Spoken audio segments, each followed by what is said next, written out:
Good afternoon, Dr. Ward. Thank you for having me today. My name is Dina Payne, and I'm store manager for ofmax. I've been with the company for about 2 years, but I have been retail manager for about 10.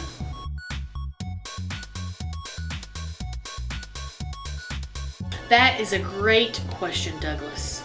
The biggest way that we're focused on differentiating ourselves from a competitor right now is through our private label products. And if you walk onto the sales floor, you'll see that, and you'll hear Sam talk about that a lot also.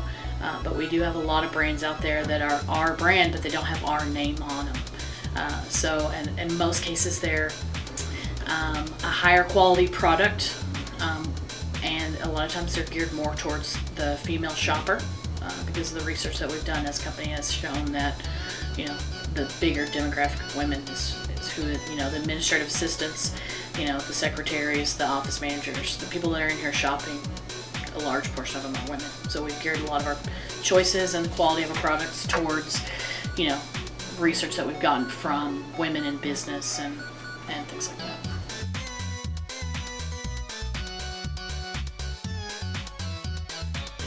Brittany, I should have known you would ask that question.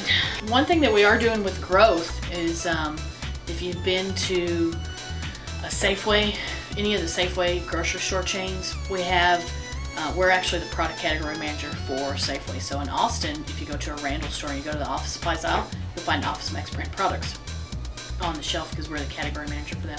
We also just signed Food Line to do the same thing. So we're looking to branch out ofmax everywhere.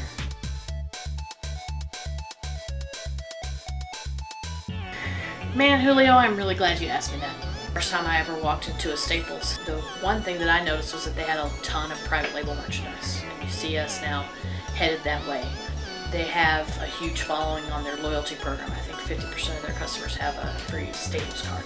That's another thing that's been high on our radar right now is, who has a rewards card and are they using it?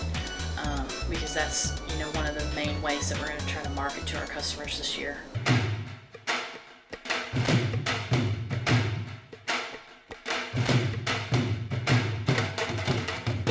That's an excellent question, Jasmine. In terms of technology, we probably have a bigger effect on things like the types of products that we have in the store. We're bringing in some new products for the spring. This is always a big time for digital cameras, so we'll see some new products there. Laptops, anytime graduation, Father's Day, Mother's Day rolls around, it's always a big time for that.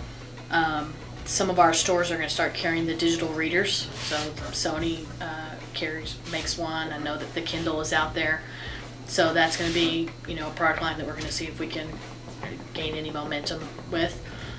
Kodak printers, you probably all have seen the commercials about, why I use too much ink. We picked up Kodak printers, and those were exclusive to some other retailers. So I'm really excited about that because we have a lot of customers asking about that. But I think that the company's done a good job of keeping us in the right frame of mind for what our customers need. If you go to another competitor and look for a printer, you're not going to find as many printers as we have on the shelf. If you're looking for a computer, that might be different, but we don't really sell a lot of computers. We sell a lot of printers.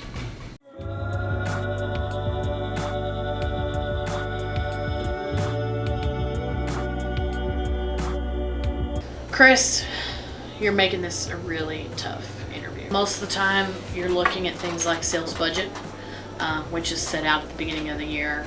You're looking at comp, so how do we compare to last year?